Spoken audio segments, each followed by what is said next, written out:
Buenas tardes. En este video se explicará el desarrollo y funcionamiento de una red de Petri para modelar el, el- la planta que se ve en pantalla.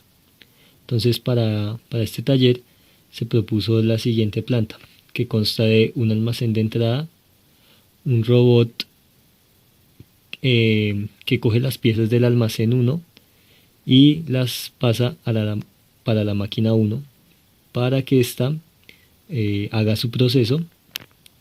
Luego de ello, el robot 2 coge la pieza tratada en la máquina 1 y la mueve ya sea a la máquina 2 o a la máquina 3, dependiendo de quién está desocupado o quién está disponible. Y cuando se termina el maquinado, el brazo robot 2 lleva la pieza al almacén 2, el cual es el almacén de salida de la planta. Bueno, aquí tenemos la red de Petri que modela la planta explicada anteriormente. Entonces, como podemos ver acá, tenemos este lugar que representa el almacén 1.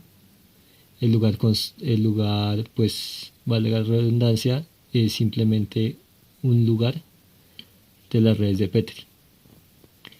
Luego de ello, sigue el brazo robot 1, que es representado por esta transición, la cual es en sí una subred.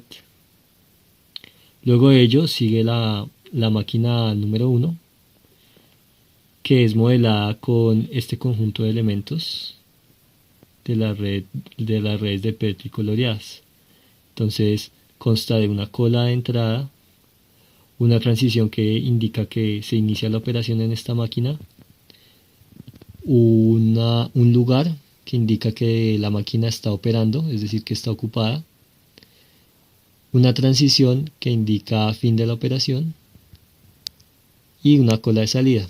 Además de ello, pues tenemos aquí un lugar que nos indica si la máquina está disponible para hacer un tratamiento, y este lugar de acá nos indica el número de piezas tratadas por esta máquina.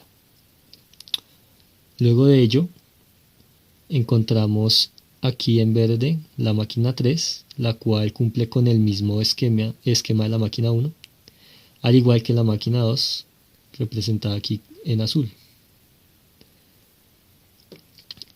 Estas transiciones de acá nos van a, o le va a indicar finalmente al robot número 2, representado aquí nuevamente con una subred, hacia dónde debe llevar la pieza. Entonces la transición de acá nos indica que se deberá llevar, cuando llegue a la cola del robot 2, la pieza que se deberá llevar a la máquina 2, puesto que cumple con que la cola de salida de la máquina 1 tiene ficha y la máquina número 2 está libre. Del mismo modo, la transición de abajo indica que se debe llevar a la máquina 3 la ficha, ya que se indica que la máquina 3 está libre y además que hay disponible una ficha en la cola de salida de la máquina 1. El robot 2 pues toma la decisión de dónde la lleva, pero también debe tomar la decisión acerca de si debe llevar una ficha fuera del almacén, fuera de la planta, al almacén de salida denominado almacén número 2, que se encuentra acá. Entonces también se encuentran dos transiciones, las cuales ponen una marca en la cola del robot 2 indicando a dónde debe llevar la ficha. Bueno, eso en cuanto a esta super red. Otra cosa que hay que explicar en esta super red es que el almacén 1 se le ha definido inicialmente unas marcas, unos colores. Entonces los colores de estas marcas son el tipo de producto que se va a trabajar.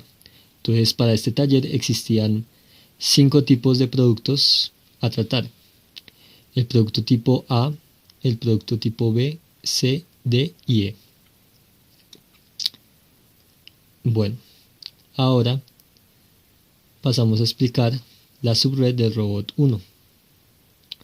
Entonces, aquí se puede ver en detalle el robot 1. Esta subred de Petri entonces toma o dice que las piezas provienen del almacén 1. Estas transiciones nos indican los puntos en los que el brazo robot cambia de acción, y los lugares indican la acción del brazo robot. Me explico. Este lugar indica que el brazo del robot baja y abre la pinza. El siguiente indica que ahora está cerrando la pinza, el siguiente que mueve hacia arriba, el siguiente que está trasladando la pieza, el siguiente indica que baja el brazo nuevamente, que abre la pinza para dejar el producto, y así sucesivamente. Entonces el punto o la transición indica que el brazo está cambiando de acción, está precisamente en esa transición. Entonces a esta transición que dice sensor punto 1, que es la que detecta que ha llegado una pieza desde el almacén, se le ha definido una guarda para limitar la cantidad de piezas a 100. Entonces aquí se pone la condición que el n, que es el número de piezas que entran, indistintamente si es del tipo A, B, C, D o E, sea menor a 101, pues para que el brazo solo opere, o esta transición se dispare 100 veces únicamente. En esta parte se define los tiempos en que se va a demorar cada transición, y van acordes a esta tabla.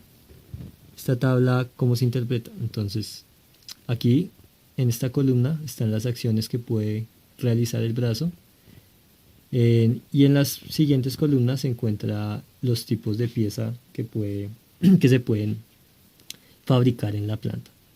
Entonces, para cada tipo de pieza, y dependiendo de la acción que esté haciendo en su momento el brazo, existe un tiempo que va acorde a una distribución normal con promedio de 2 y varianza 1 para este caso, y así con el resto de piezas. Entonces esos tiempos se definen con esta función una función que se llama tiempo, e igualmente se define aquí su promedio y su varianza. ¿Sí? Cada transición tiene su tiempo, y en estas transiciones, por ejemplo, existe o se desarrolló un método o una función en la cual elige qué tiempo debe demorarse esa transición, puesto que según la tabla cada pieza tiene un tiempo distinto. Por ejemplo, en la acción de mueve el brazo hacia arriba, podemos ver que, por ejemplo, la pieza A tiene un promedio 2, una varianza 1, una distribución normal con esos parámetros, mientras que para la pieza B, en este punto, o sea, si el brazo se mueve hacia arriba, el tiempo del brazo tiene que cumplir con una distribución normal con promedio 3 y varianza 1, y así con las demás piezas. Entonces, por eso se decide implementar una función, en este caso nosotros la llamamos TNOR, ¿sí? Que significa tiempo con una distribución normal.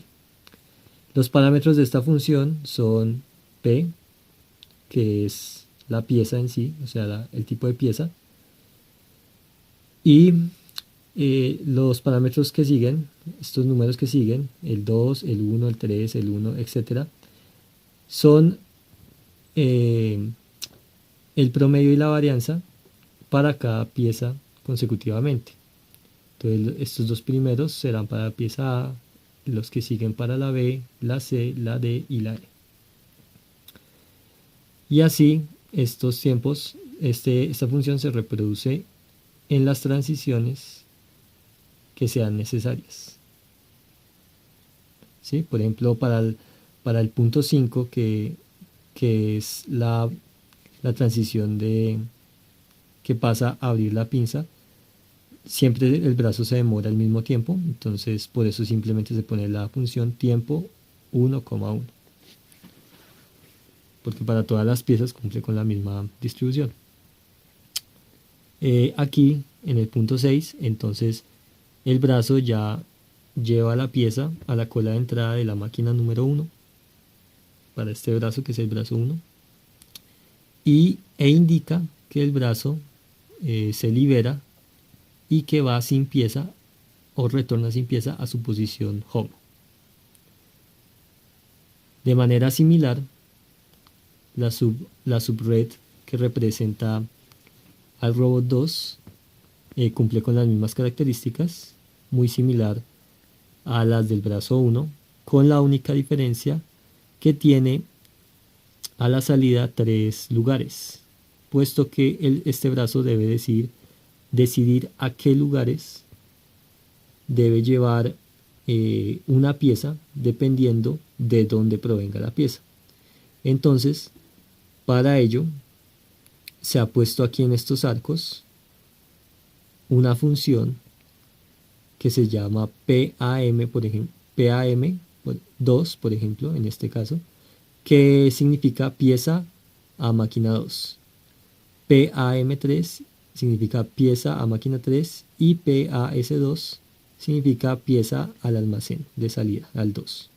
Los parámetros de esta función son el número de piezas, el número de la pieza, perdón, la pieza, o sea, el tipo el color de la pieza, y M indica de dónde viene, ¿sí?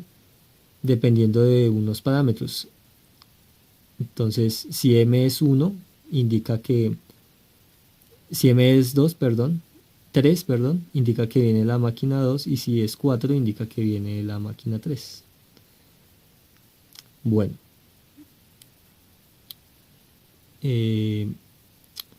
Entonces, aquí tenemos, él decide en qué cola ponerlo dependiendo de esta función. Bueno, en este lado tenemos el lugar de declaraciones. Entonces se han definido algunos call set o set de colores. Entonces los tipos son tipo pieza, tipo que es de una string que va desde A hasta E, que nos va a indicar los tipos de pieza que se van a producir. Aquí se tienen otros tipos de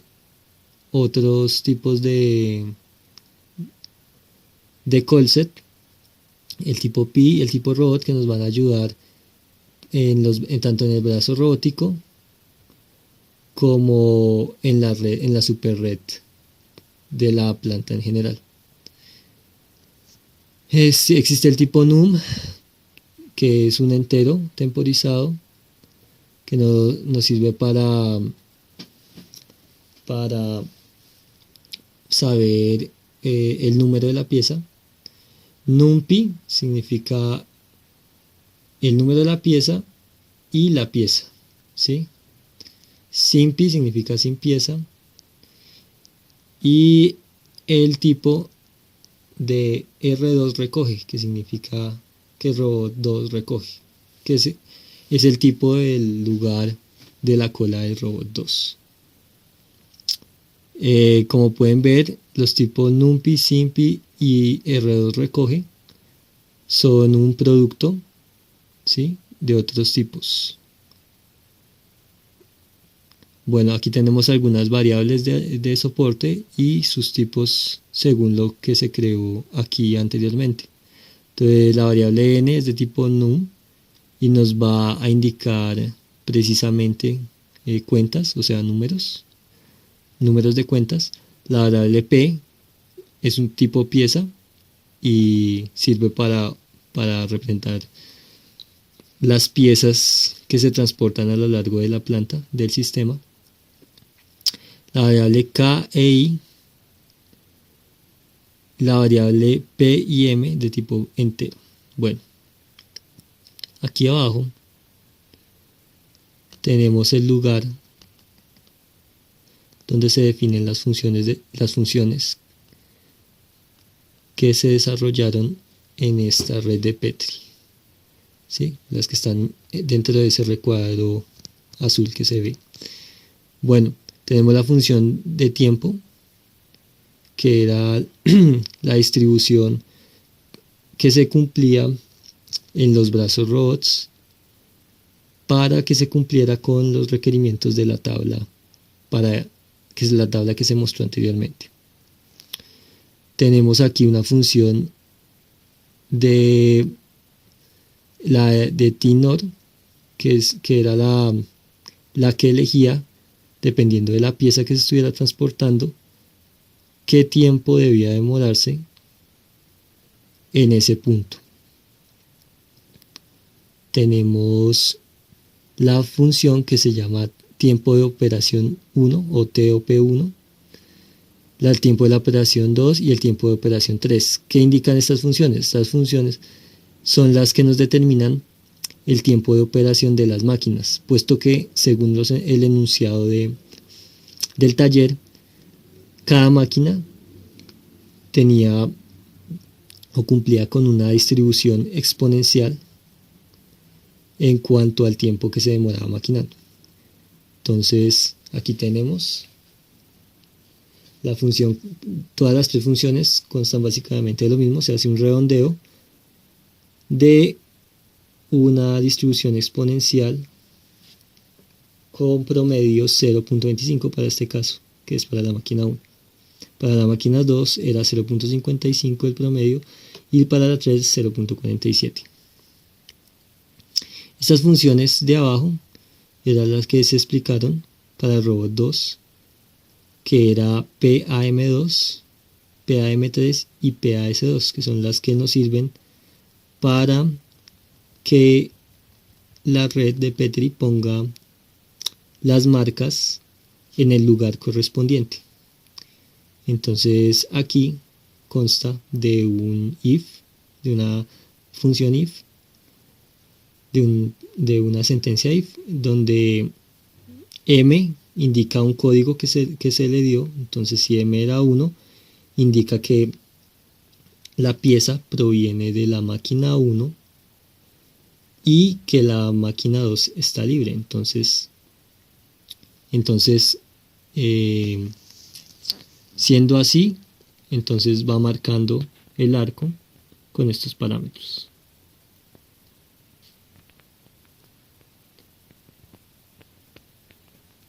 Bueno, ahora vamos a simular la red.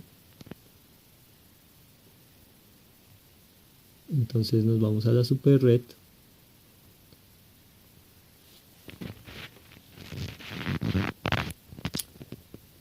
Y entonces vamos a elegir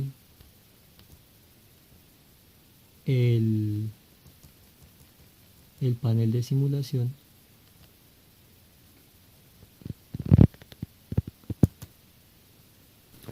Bueno, ahora vamos a proceder a simular la red de Petri para comprobar su funcionamiento. Entonces, antes de empezar, se debe decir se debe ver cuál es el marcaje inicial.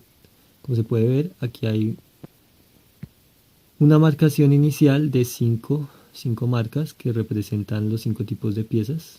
¿Sí? Aquí están sus colores, A, B, C y D y E, como ya se explicó.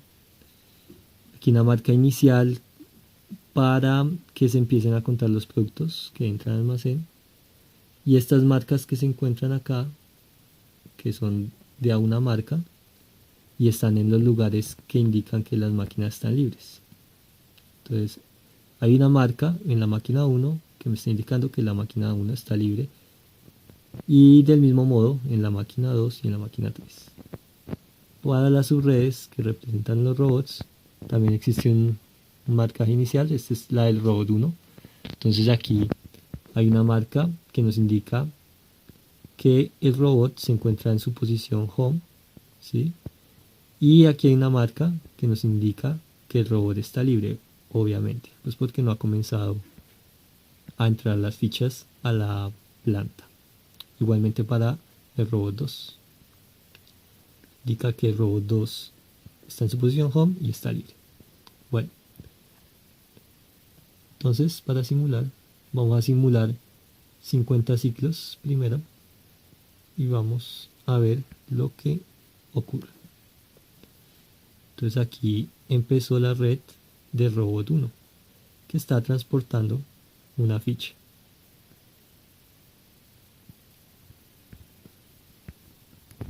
Entonces el robot 2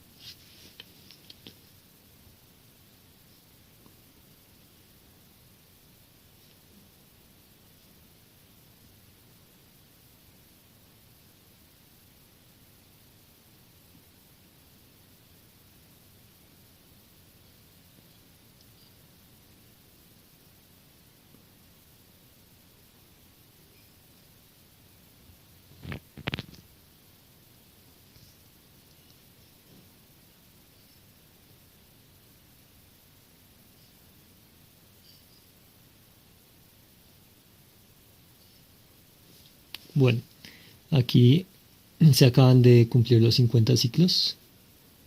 Entonces vamos a la red principal y vamos a ver o analizar lo que está ocurriendo en estos momentos. Entonces, como pueden ver, ya empiezan a existir marcas en otros lugares de la red. Por ejemplo, acá hay una marca que nos está indicando que en la cola de la máquina 1 existe una pieza tipo B y que es la número 3 que entró al sistema. ¿Sí? Aquí existe una cola. Aquí nos está indicando las piezas que ha tratado la máquina 1. Entonces ha tratado la pieza número 1, que era una pieza de tipo C, y ha tratado la pieza número 2, que es una de tipo A. Hasta el momento nos está indicando que esta máquina está libre, y en este sitio podemos ver que ya en el almacén de salida ya hay una pieza, la pieza C, que fue la primera pieza que entró, ¿sí? Cabe aclarar que esta marca de acá, donde dice piezas tratadas por la máquina 1, no nos está indicando que aquí se encuentra la pieza C, sino que la pieza C fue tratada por esta máquina. Mientras que aquí en almacén 2, esta marca sí se puede interpretar como que la pieza C ha llegado a su destino, ¿sí? Bueno, aquí encontramos lo mismo para las máquinas 2 y 3. Entonces, hasta el momento, la única máquina que ha entrado a trabajar, por lo que se puede interpretar de la red hasta este punto, es la máquina 3.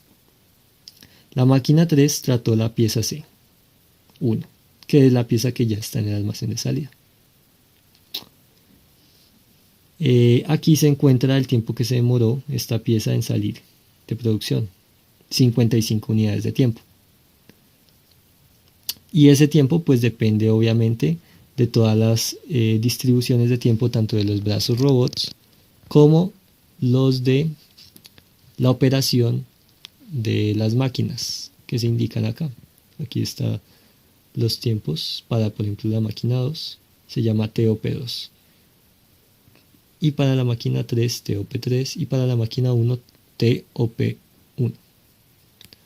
Bueno, ahora vamos a correr. Vamos a correr nuevamente otros 50 ciclos y vamos a ver qué ocurre, analizar lo que ocurre.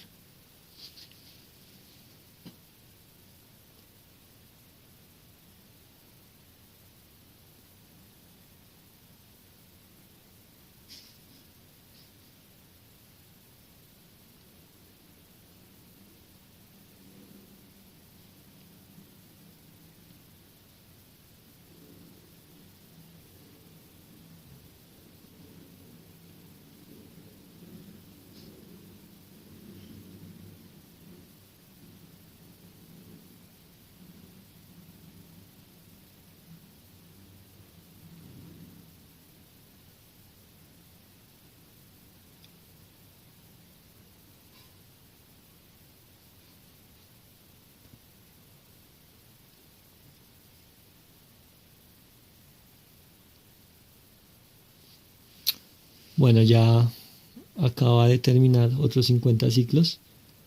Y aquí pues algo que falta por analizar es lo que ocurre en este lugar que se llama cola de robot 2. Entonces, como se puede ver, existen tres marcas que nos están indicando que se encuentran tres piezas en este punto y que son piezas pues que la subred llamada robot 2 debe asistir. Entonces aquí nos está indicando que se encuentra la pieza número 2, que es de tipo A, la 3B y la 5, que también es B. Hasta este punto la única pieza que ha salido del sistema es la pieza C, lo cual nos indica que en estos momentos los robots deben tener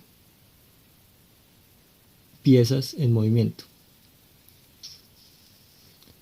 Entonces, para agilizar el proceso, vamos a correr ya hasta el final la simulación. Entonces vamos a correr. Entonces ahí se puede ver cómo van aumentando las listas.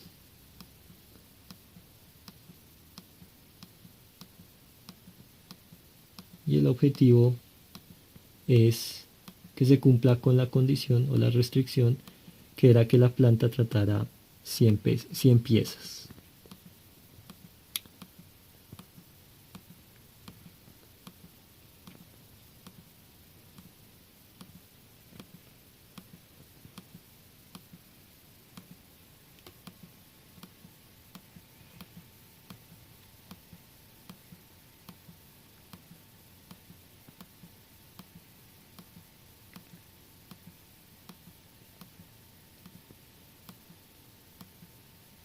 Bueno, y finalmente hemos llegado al fin de la simulación. Como pueden ver, por más que yo dispare la simulación, ya el tope de piezas ha llegado aquí al almacén número 2. Ya se ha terminado con las piezas.